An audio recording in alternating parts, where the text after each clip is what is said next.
Louvado seja nosso Senhor Jesus Cristo. Podemos nos sentar. Hoje nós vamos meditar um pouquinho sobre a vitória, sobre as feridas emocionais, não é isso? Isso aí, né? E o que são, a gente poderia perguntar, o que são feridas emocionais? Eu perguntasse para vocês, o que é uma ferida emocional? Sentimentos, não deixa de ser. São experiências, né? Logicamente que Edith Stein, Santa Teresa Benedita da Cruz, ela diz que não existe santidade sem humanidade. Por isso que também a Gaudium et Spes, alguns documentos da igreja nos dizem que Cristo, o próprio São João Paulo II, na Redentor do Homem, Cristo revela o homem ao próprio homem. E por que Jesus se apresenta com as suas chagas abertas? Porque as chagas abertas são, de certa forma, também as nossas chagas ressuscitadas. E numa linguagem, logicamente, a gente não vai entrar numa linguagem muito técnica, mas no fundo, as feridas emocionais são aquilo que alcançam a nossa humanidade e que impedem com que nós possamos, de fato, ter uma autêntica experiência de Deus.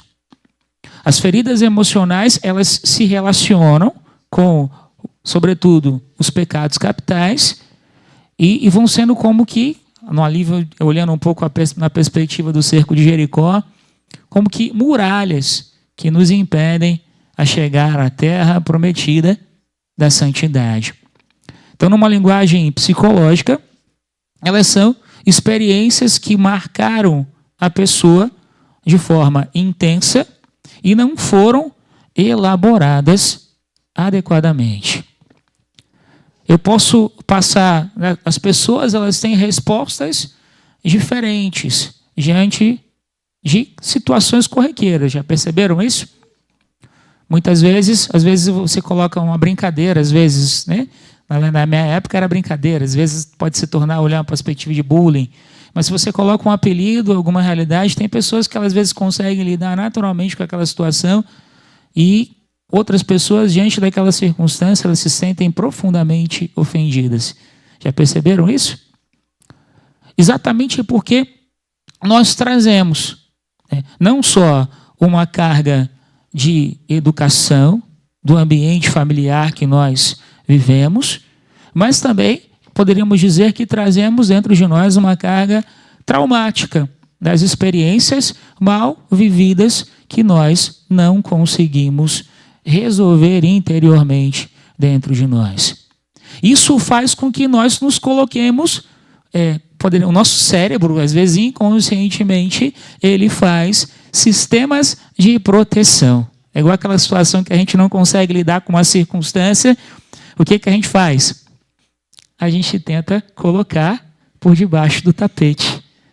Só que a gente coloca debaixo do tapete, mas elas continuam lá.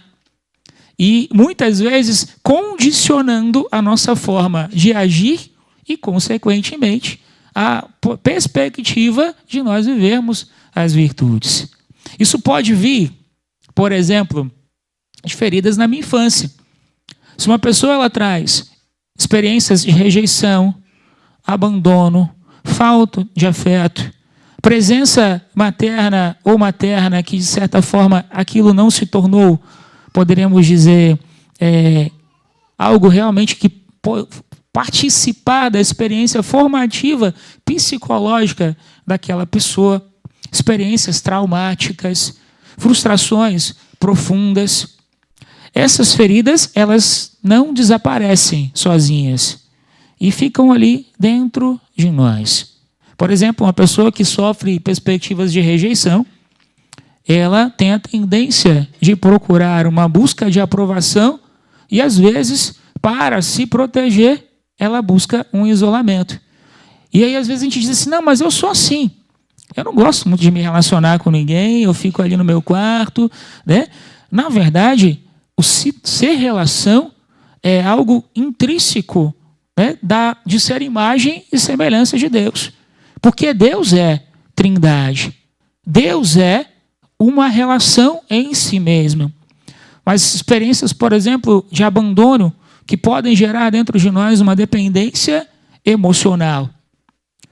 Aquelas pessoas que você acaba fazendo com que as pessoas, repelindo mais as pessoas, aquelas pessoas pegajosas, né?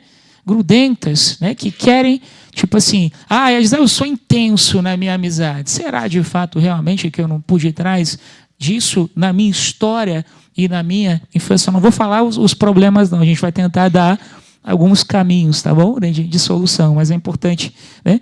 Pessoas que sofreram injustiça, por exemplo, elas têm a tendência de viver a rigidez, elas têm a tendência de viver um perfeccionismo, ou às vezes uma perspectiva de revolta. Pessoas que também viveram perdas ou lutos, mas também às vezes sonhos frustrados, realidades. Às vezes você tinha uma empresa grande e de repente você vê aquele império desmoronar, né? Isso gera uma profunda tristeza e uma falta de sentido. Deus ele deseja entrar na nossa vida, né? E aí, como Tomé, que Jesus pede para que Tomé ele toque no seu lado aberto, Jesus ele também quer hoje, nessa noite, tocar nas feridas do nosso coração. Eu tenho lido um livro, né, que para mim, se Deus, acredito que seja um dos melhores livros que eu já li, assim, e vou indicar. Ele é baseado nos pecados capitais, mas a gente nos ajuda muito. É um livro chamado Deuses Feridos. É um autor americano chamado Gregory Pocati. Indico para vocês. Vale a pena vocês lerem. Tenho certeza que vai mudar a forma de vocês. Lógico que ele baseia a partir dos 7 pecados capitais, dos 7 anseios do coração humano, que justamente vão nos fazendo chegar às virtudes celestes. Mas tem uma perspectiva que eu acredito que nos ajuda muito também de certa forma, olhar para a nossa vida. Até porque a partir dessa perspectiva das feridas, né? Ele diz no livro que Deus, baseado numa frase de Santo Agostinho, e também, por que não dizer também de São João da Cruz, quando ele diz, né, o que Deus pretende é nos fazer deuses por participação. E nesse livro, o que ele está querendo dizer? Deus quer nos fazer participar da vida divina.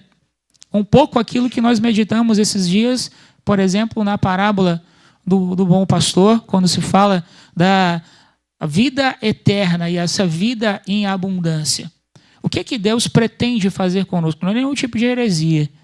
Ele pretende fazer de nós novos Cristos. Jesus, ele é o homem perfeito. Jesus é o homem por excelência e o exemplo daquilo que nós somos chamados a ser. E é justamente quando nós deixamos que Deus entre nas nossas feridas que ele é capaz de transformar a nossa vida, as virtudes, a nossa forma de olhar para o mundo, né? Muitas vezes nós nos sentimos como se nós estivéssemos presos. Já se sentiram? Né? Às vezes, como aquilo que São Paulo diz, né? Eu deixo de fazer o bem que eu quero e eu só faço o mal que eu não quero. Porque por detrás do nosso psicológico, nós temos gatilhos que muitas vezes, por exemplo, é um gatilho muito concreto, né? Lógico, a gente não vai abordar aqui todas as feridas emocionais, né? Mas, por exemplo, o complexo de inferioridade. Uma pessoa que traz por detrás um complexo de inferioridade, ela sente, primeiro, que ela às vezes não identificar o seu valor. E isso é grave, e às vezes ela nem sabe disso, porque ela não consegue perceber que ela que a raiz do valor dela está em ser amada por Deus.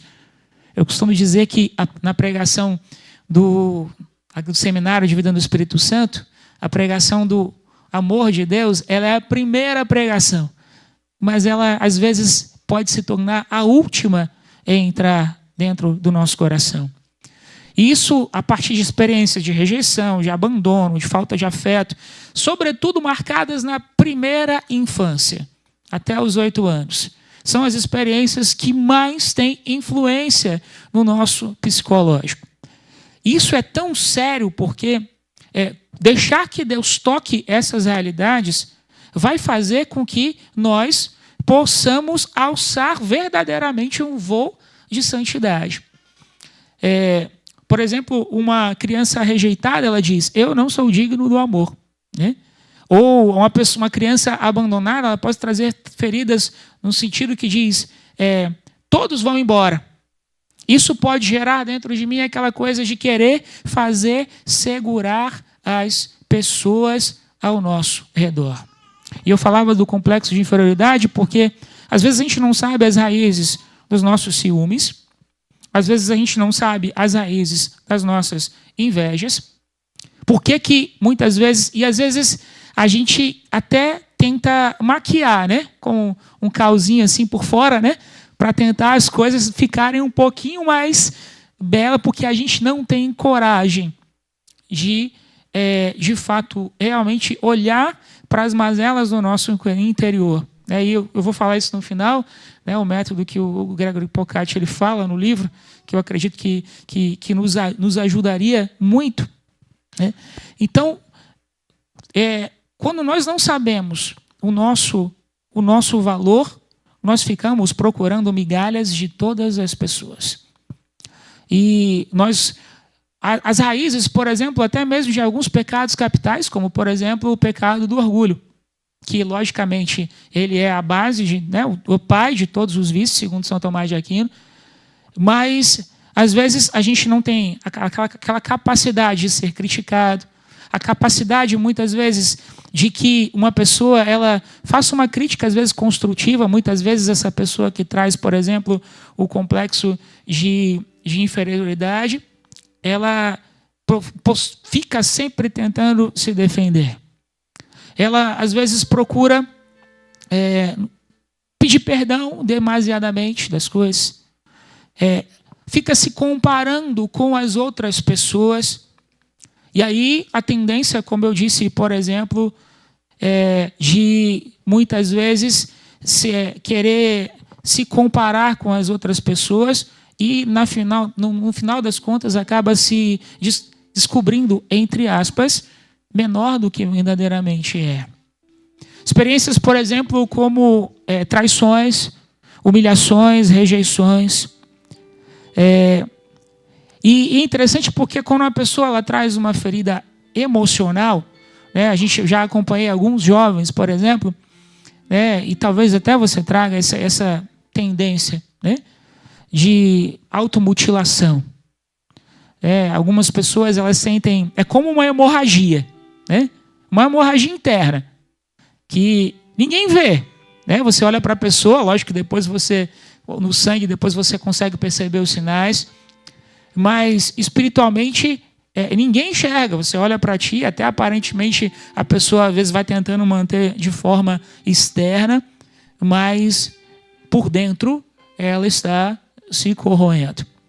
E como eu disse, essas pessoas às vezes têm a tendência, muitas vezes, de tentar, aqui a gente acompanha vários jovens, né, que se automutilam. Né, e às vezes você chega para ele e diz assim, por que é que você está se automutilando? Eu não sei, eu apenas estou com vontade.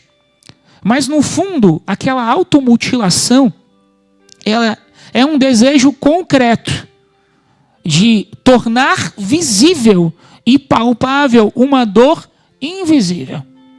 Uma dor que, muitas vezes, nós não sabemos dar um nome. E experiências traumáticas, como eu disse, a traição, a humilhação, a rejeição, né, elas quebram a confiança e geram um desejo de autocontrole e uma profunda tentação de desconfiança. A humilhação, muitas vezes, ao ferir a dignidade, ela surge a vergonha e automaticamente faz com que as pessoas que têm profundas raízes de humilhação, elas sejam profundamente agressivas. Às vezes, também, a pessoa se fecha nos relacionamentos, desejo de não querer se frustrar, mas só que cada vez mais ela vai se frustrando, porque ela vai negando aquilo que verdadeiramente ela é. Né? Nós somos um dom. Né? São João Paulo II tem, na sua experiência, ele fala muito do dom de si. Né? Inclusive, ele fala muito isso a partir da perspectiva do matrimônio. Mas o fato é que se nós trazemos, por exemplo, uma experiência de abuso na infância, tem às vezes experiências que ficam no nosso subconsciente, que às vezes a gente nem lembra. A gente tem um curso chamado Tecendo o Fio de Ouro, que ele nos faz, o Espírito Santo, nos lembrar a história, a nossa história, e às vezes circunstâncias que nós vivemos, por exemplo, dentro do ventre materno. E às vezes a gente vai perguntar para a nossa mãe, porque a gente não teria condição nem memória de lembrar, e a gente vê que isso gera, muitas vezes, bloqueios, circunstâncias, alguns medos, por exemplo, os que nós trazemos. É interessante nós sabermos o porquê dos nossos medos. No fundo, nós temos sempre a tendência de projetar diante das realidades externas e, de certa forma, mesmo que inconscientemente, reviver experiências traumáticas. E nós precisamos quebrar este ciclo. Às vezes, experiências de medo. Às vezes, a gente fala de feridas emocionais, mas o nosso cérebro também é parte do nosso corpo. E isso, consequentemente, nós sabemos disso, né? As consequências físicas que muitas vezes essas realidades trazem sobre nós. Muitas vezes as pessoas não sabem se elas estão tendo um infarto ou se elas estão tendo um ataque, por exemplo, de ansiedade. Né? E aí é interessante nós pararmos olhar, né? Por que o nosso tempo é marcado por tantas feridas assim? Hoje a gente às vezes atende, já vi casos, por exemplo, não pessoalmente, mas pessoas que, por exemplo, morrem e às vezes passam dias dentro dos seus apartamentos e não teve ninguém que ligou para aquela pessoa ou procurou aquela pessoa. Essa circunstância, muitas vezes, de pânico. Quais são as origens do pânico que nós trazemos dentro de nós? Isso é uma projeção de quê? O que nós estamos querendo esconder? O que isso de fato revela? Uma falsa imagem daquilo que verdadeiramente eu sou. Qual experiência de frustração e, sobretudo, de não aceitação de mim mesmo revela essa circunstância que eu trago dentro de mim? Por que às vezes, mães que às vezes profundamente apegadas aos seus filhos não conseguem, por meio de uma dependência emocional profunda, não conseguem se libertar? Ou mesmo filhos que às vezes chegam à idade adulta, não conseguem se resolver em nada, não conseguem completar. Por qual razão essas circunstâncias que você traz dentro de você? Eu já acompanhei um rapaz uma vez que ele já tinha tido 7 noivas. Toda vez que quando ele chegava na época dele se casar, o que ele fazia? Ele arrumava um jeito de destruir o matrimônio. Mas ele chegava sofrendo e vinha, né, depois da 7ª, né? Parecia ele, Sara e Tobias, né? Na 7ª ele chegou assim, mas por que sempre chega no final eu não consigo dar este passo? Ou de circunstâncias profissionais, pessoas que muitas vezes não conseguiram e não conseguem cortar o cordão umbilical dos pais. No fundo, eu gosto, vou falar no final, né, mas tem de um café que a gente vai fazer sobre São José de Anchieta, mas São José de Anchieta ele diz que não existe ferida que não se transforme em uma missão. A gente olha para a vida de Santa Teresinha, aquela menina mimada, cheia de feridas emocionais, dependência afetiva do pai, aquela menininhazinha, né, que chega a dar, né, aversão. Mas ela deixou a humanidade de Cristo entrar dentro do coração dela. O que diz sobre nós não são os sonhos que não foram realizados, não são as expectativas quebradas. Eu digo que o problema não está no sonho, o problema está nas expectativas. Que muitas vezes nós colocamos expectativas que são além do que de fato realmente deveriam ser. Ou mesmo essa sensação de fracasso. Esses dias eu vi uma frase de Santo Agostinho que ele diz assim, Deus ele preferiu tirar um bem de um mal do que evitar o mal. Talvez você ficou muito tempo culpando Deus, culpando as pessoas, culpando as circunstâncias que estavam ao seu redor e muitas vezes culpando a si mesmo. Por que eu me permiti? Por que eu vivi? Por que eu me deixei usar por essa pessoa? Por que eu não dei resposta tal e tal? O fim da questão, e aí valeria muito também a gente meditar um pouco sobre Viktor Frankl, encontrar o sentido. Não é inventar um sentido, mas encontrar o sentido de cada sofrimento da nossa vida. O Gregory Pocati, falando nessa perspectiva, já vou falar, estou com vontade de falar. Ele diz que existem, na perspectiva espiritual, existem, primeiro, o viciado. É aquele que não está nem aí, cai mesmo, tá, né? Aí o outro ele diz o cético, que é aquele que olha, não, mas espera aí, isso aqui não é bem assim, não. E vai tentando maquiar a realidade. E ele diz que a terceira pessoa, que de fato realmente é aquele que busca a santidade, é o místico. Aí eles olham assim, o místico, né? Santa Teresa d'Ávila, que levitava. Ele diz, não, o místico ainda não é santo. O místico é aquele que tem curiosidade sobre as próprias realidades que ele vive. Porque se ele tem curiosidade pelas realidades que ele vive, ele é capaz de tirar e deixar que Deus tire, sobretudo, um bem de todas as circunstâncias que ele viveu. E ele coloca umas 4 siglas, que ele, né, é em inglês, mas eu traduzindo para o português, né, que ele diz a curiosidade, a compreensão, a aceitação, até nós sermos capazes de chegar ao amor. Quem não tem curiosidade, e aí logicamente sobre os seus próprios pecados, mas eu tentando atualizar um pouco para aquilo que nós estamos tentando meditar aqui. Quem não tem curiosidade, muitas vezes, aquilo que mais te gera repulsa é aquilo que mais pode te falar de Deus.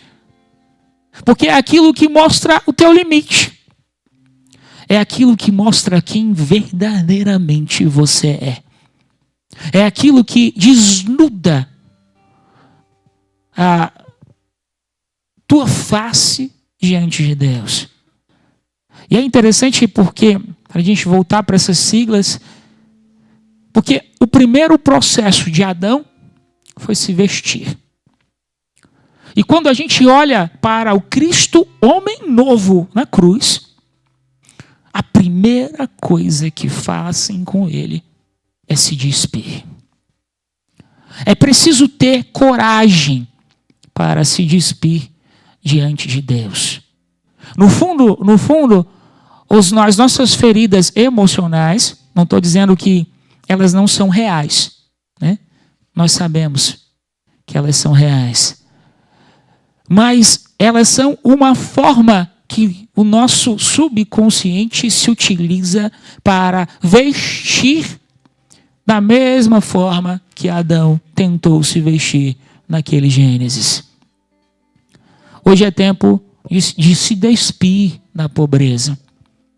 No fundo, cada realidade dessa, seja um síndrome do pânico, revela um pouco de medo. Seja um medo da morte, seja... e aí, às vezes, pessoas que sofreram realidades... Deus está falando que teve uma pessoa que teve uma experiência de afogamento na infância.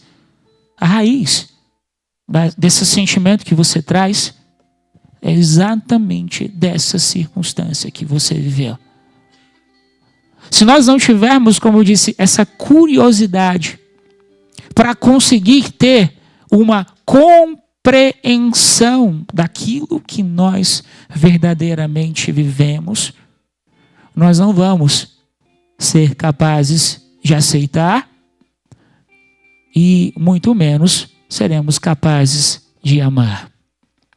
No fundo, às vezes nós olhamos aquelas feridas, purulentas, com aquela casca, que quando a gente era criança, aparentemente parece, nem dói, aparentemente parece que está tudo ok. Mas basta você tirar um pouco da casca que você começa a ver o pus e o quanto ela está corroendo por dentro. Qual foi a frustração dessa amargura, desse sentimento de tristeza, desse desânimo, dessa perda de sentido? Como dizia, dores que sangram por dentro, mas que ninguém mais vê. E é interessante porque para você curar uma hemorragia, a primeira coisa é você entender que ela de fato realmente está acontecendo. Porque enquanto nós ficamos fingindo que as realidades não existem, nós não conseguimos alçar o voo, como diz o nosso fundador, do livre voo dos filhos de Deus. Eu gosto de uma frase de Chiara Lucci, um momento muito difícil da minha vida.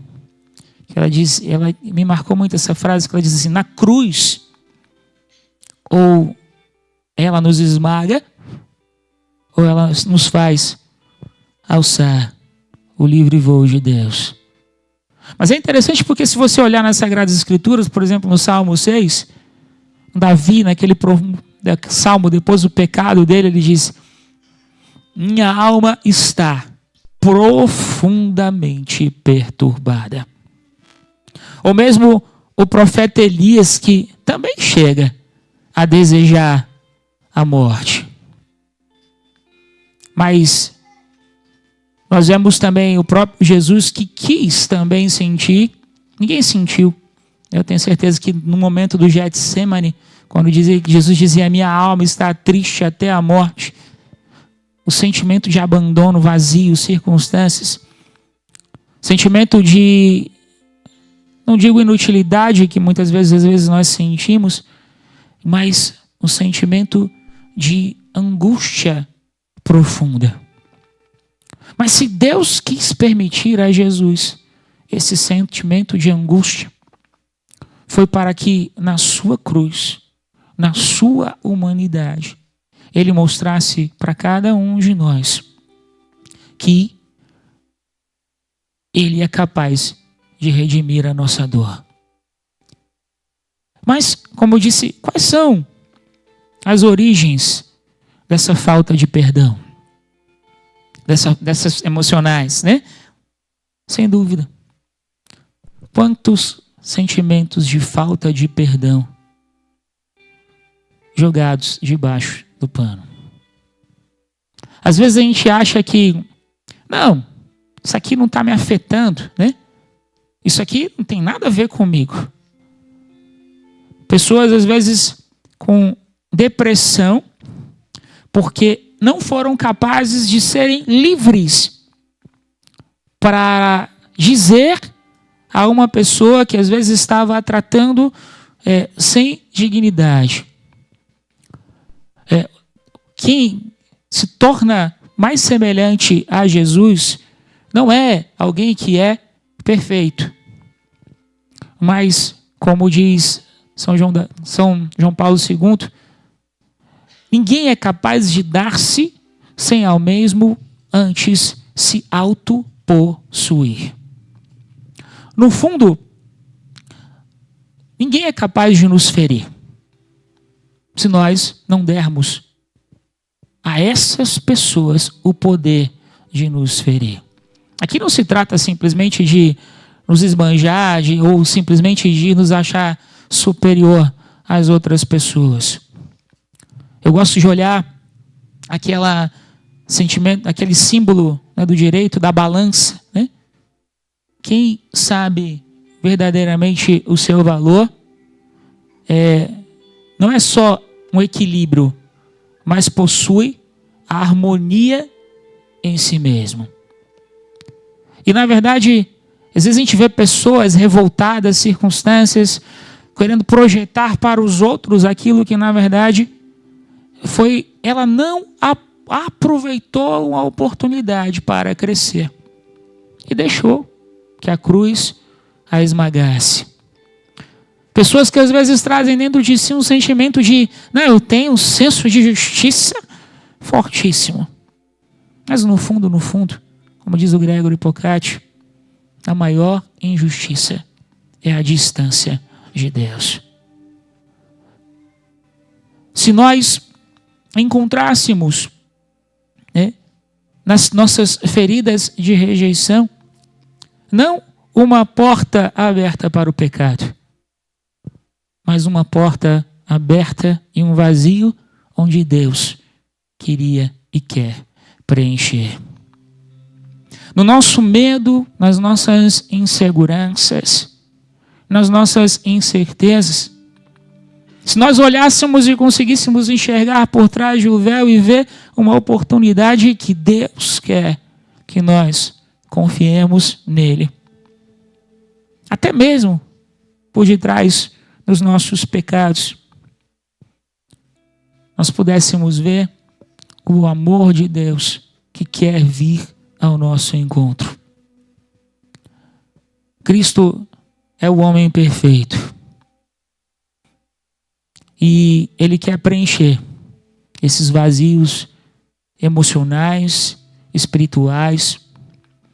Ele quer dizer para você que aquela pessoa e esse sentimento de perda, de, às vezes, né, falta de ar, aversão, que às vezes nós temos até de nós mesmos, é um caminho de cura, se você levar para Deus.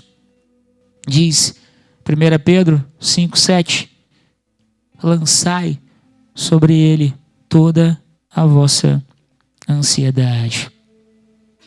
Não esconder, não maquiar. As pessoas às vezes, mas também existe uma via da gente querer espiritualizar demais aquilo que é humano. São Tomás de Aquino diz que a graça pressupõe a natureza. É quase como que dizendo, Deus está te enviando o Espírito Santo, mas ele precisa de um vaso. E esse vaso é a nossa humanidade. Uma humanidade ferida, o que acontece? É uma humanidade, é um vaso rachado. Quebrado e já era, né? Mas uma humanidade ferida é um vaso rachado, como que a graça de Deus, ela vai vindo, mas ela vai se esvaindo. Por isso que Deus quer que nós sejamos como Nossa Senhora. Como diz a tradição da igreja, o vaso honorífico de Deus. O vaso pleno. O vaso que consegue reter todas as graças de Deus. Se nós estamos, às vezes a gente feridos com Deus, porque Deus me abandonou, né? Porque Deus permitiu essa história. É aquela velha história, se a gente enxerga o copo meio vazio ou o copo meio cheio. Deus nos dá a nossa ferida. A gente pode olhar para muitos santos. Por exemplo, uma história muito ferida, Santa Baquita. Ela conseguiu enxergar naquela ferida de ser maltratada por vários patrões, conseguir enxergar em um patrão o rosto de Deus. O Senhor deseja renovar, como diz em Romanos 12, que nós sejamos transformados pela renovação da nossa mente. Quantos pensamentos de morte, quanta falta de confiança em Deus. Mas, se às vezes, diante dos nossos pensamentos acelerados, da nossa fobia, do nosso pânico, como seria bom se nós encontrássemos em tudo isso um sentido para a salvação da humanidade. Quando a nossa vida ela se transforma dom em todos os sentidos. Se eu vivi um processo de humilhação, Santa Catarina de Sena hoje, só quando eu consigo fazer daquilo e aceito, e aí compreendo e aceito, como dizíamos aquela expressão do Gregory Pocati, e isso se torna amor. Eu não preciso ser perfeito. Eu costumo dizer que falo muito nas confissões, o pecado não é o nosso absoluto. Já parou para pensar que quanto mais você se volta para uma coisa, eu preciso ser casto, eu preciso vencer. Você fala muito mais de você do que de Deus. Quantas vezes talvez a tua enfermidade, a minha, ela se tornou o centro de tudo. Mas nós precisamos aprender a sofrer as demoras de Deus. Se Deus permitiu que aqui, o que talvez você veio para cá dizendo assim, eu vou vencer, a vitória sobre as feridas emocionais. Eu consegui sair de casa. Quanto tempo que eu não conseguia sair de casa. Bendito seja Deus por isso. Mas a primeira vitória não é simplesmente você deixar de ter essas coisas. É você verdadeiramente aproveitar dessas coisas como um caminho autêntico de santidade. Porque é aí que nós vamos conseguir enxergar o verdadeiro sentido pelo qual a providência de Deus nos permitiu que nós vivêssemos isso. E logicamente, nós vamos nos paralisar, como se é importante, sem dúvida, procurar também porque às vezes a gente vai também, como eu disse, espiritualizando demasiadamente as coisas. Aqui nós estamos falando de uma humanidade redimida, alcançada pela graça, que nos faz ser mais semelhantes a Jesus. E para isso é necessário o perdão. E não é simplesmente sentir. Perdoar é decidir. Uma vida sacramental, autêntica, por meio da confissão e da Eucaristia, que são remédios para a nossa alma. E é muito importante, por que a cura se dá na generosidade e no dom de si? Porque não se cura realidades, não é como uma varinha de condão, onde você vai estar, sei lá, ou você vai fazer um estalo de dedo e as coisas, pronto. A partir de agora, tudo vai se resolver. A primeira coisa que precisa mudar são as nossas respostas diante dos desafios que nós nos colocamos. Talvez a verdadeira vitória que Deus quis dar a você aqui nesse cerco de Jericó é um caminho autêntico de decisão, de conseguir se aproveitar do mal que a providência permitiu.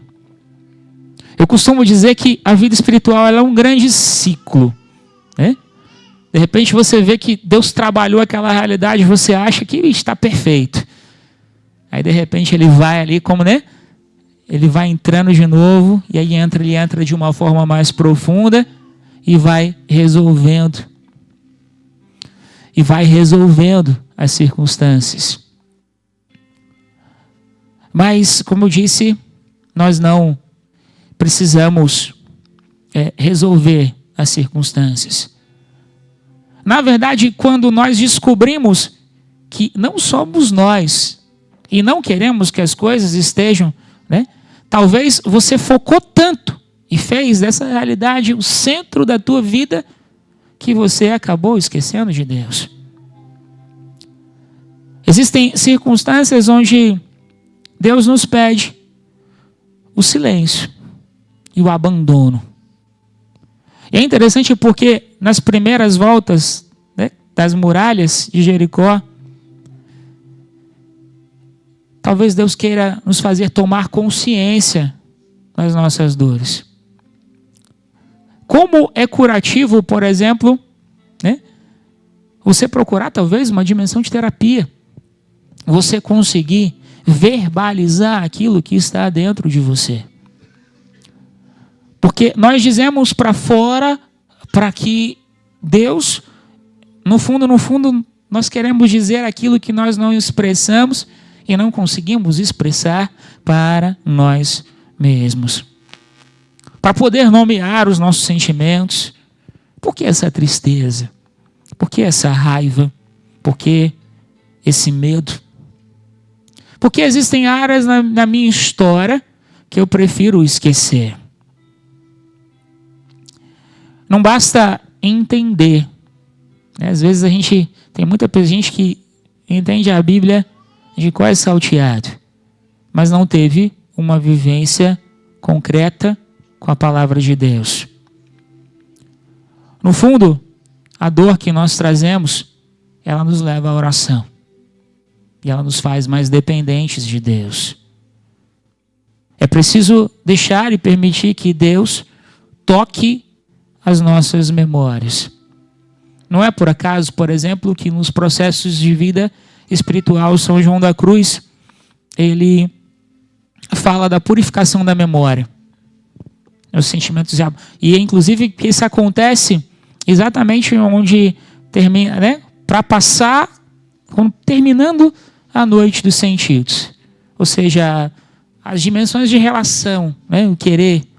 Eu costumo dizer que a nossa memória é como um grande HD. O que o HD faz? Assim, que já é quase antigo, né? Tem nem mais quase usa HD, né? Mas o HD ele vai guardando, né? Quando ele fica cheio, o que você tem que fazer para você completar mais? Você tem que apagar alguma coisa. Você precisa apagar alguma coisa e preencher.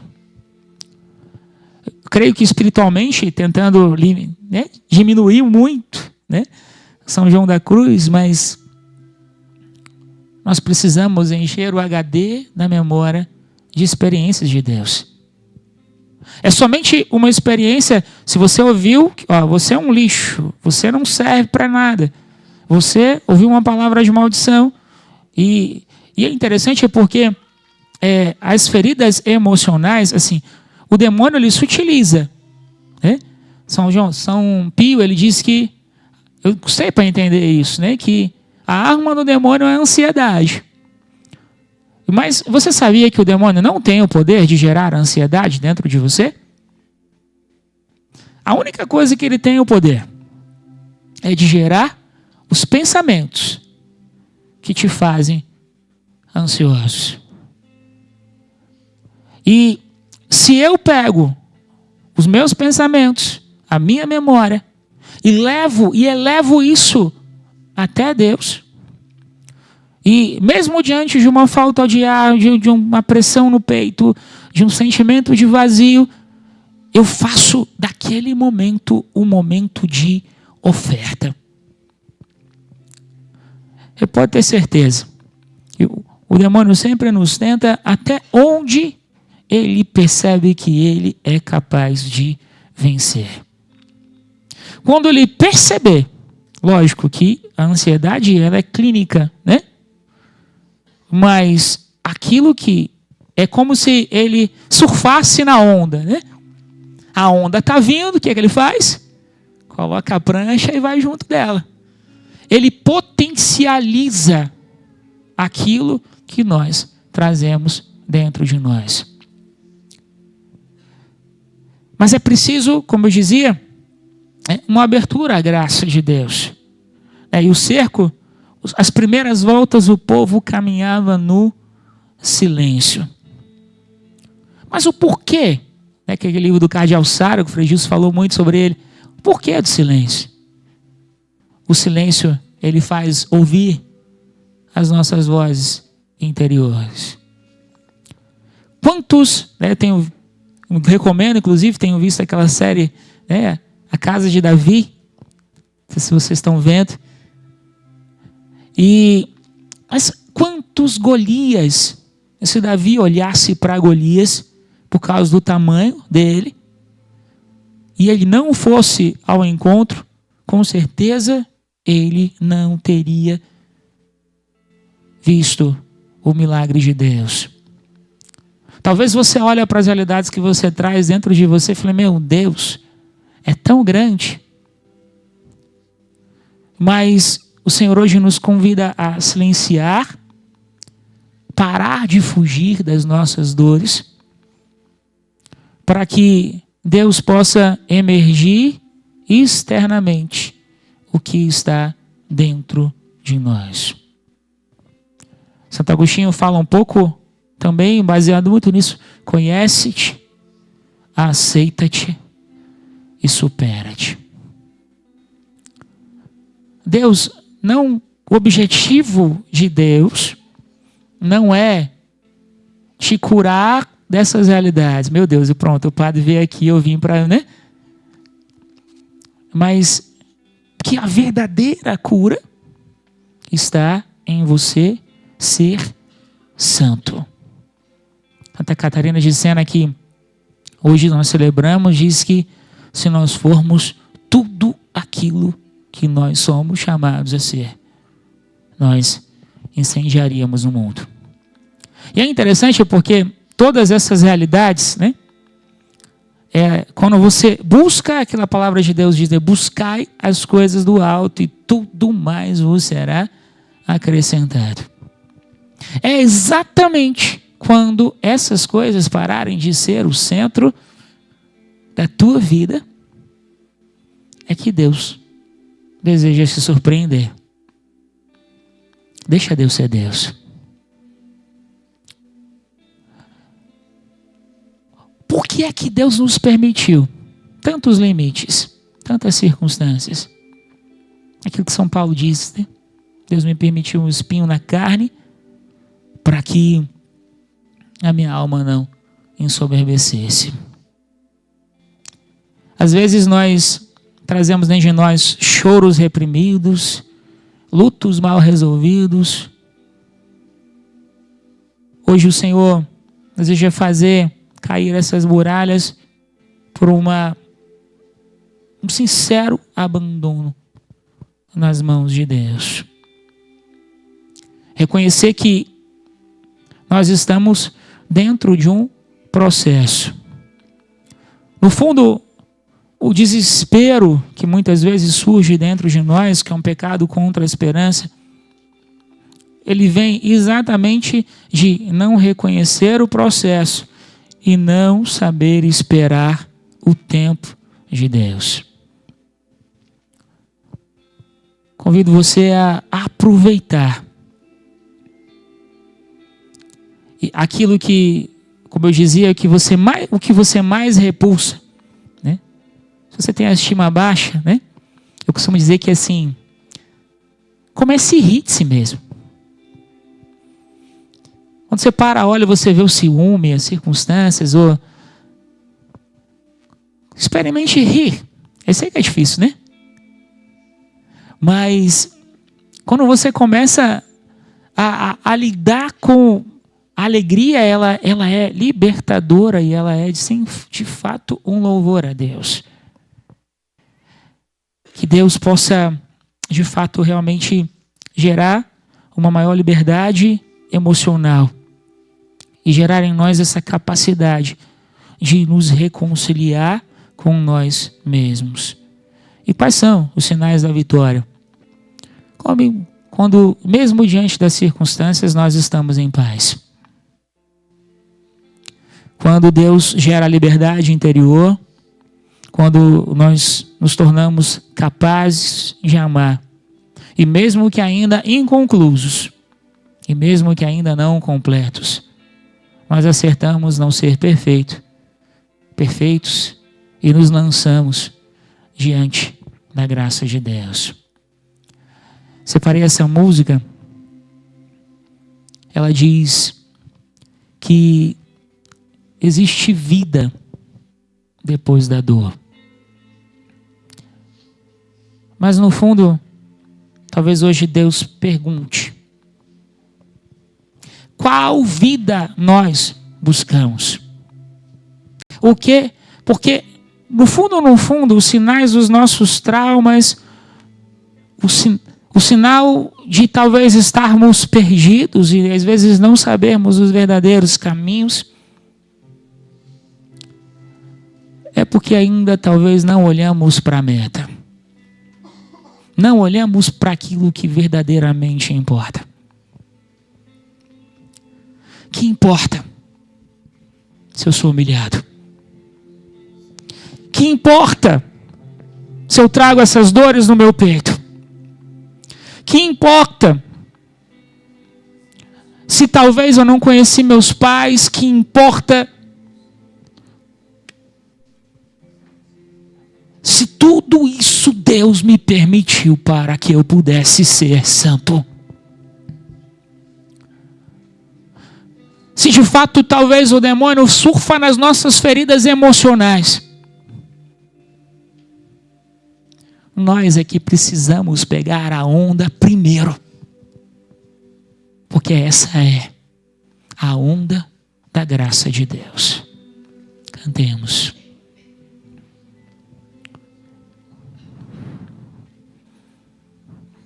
Existe vida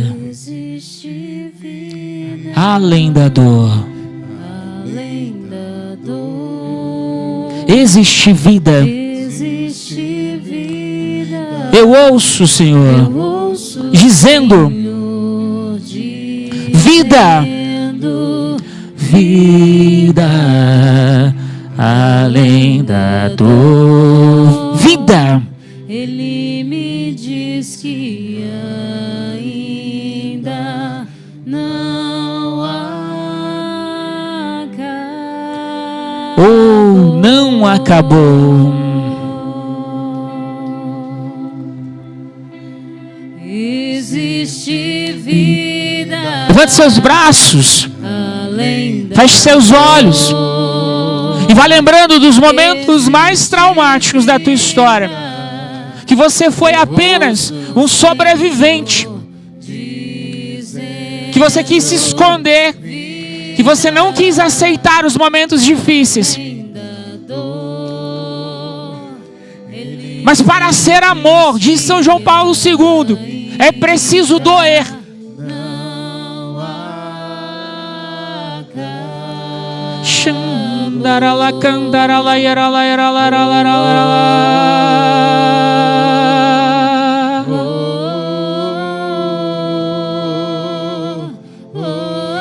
Quero sobreviver. Não acabou. Não acabou, ainda não terminou a nossa história. Ainda há muito para se viver. Ainda há muito para descobrir. Ainda há muito para descobrir de Deus. Quero sobreviver. Quero sobreviver. Quero chegar até o fim da história. Quero chegar ao fim. E já me vejo contando Eu já me vejo o testemunho da minha vitória. testemunho da minha vitória. Ah, quero sobreviver.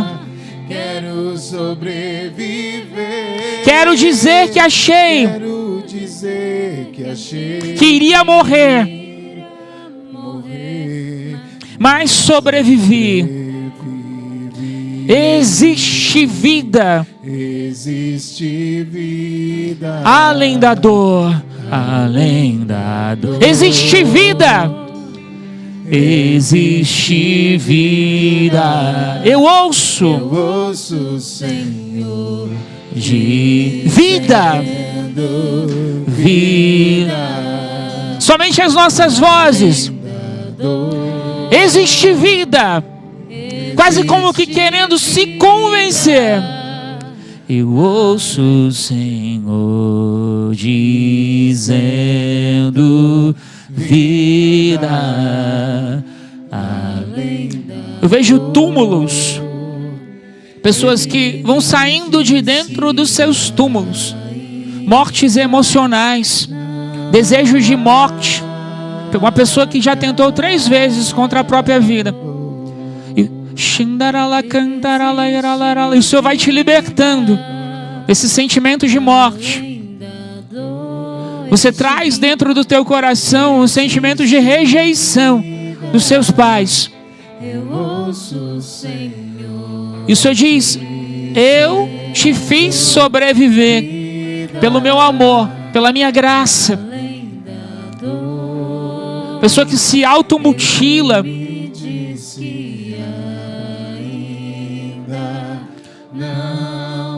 Pela última vez, existe vida. Existe vida além da dor. Existe vida. Eu ouço o Senhor dizendo. Vamos ficar vida. ficando de pé. Ele me disse. E nós vamos cantar essa canção enquanto nós nos preparamos para receber Jesus.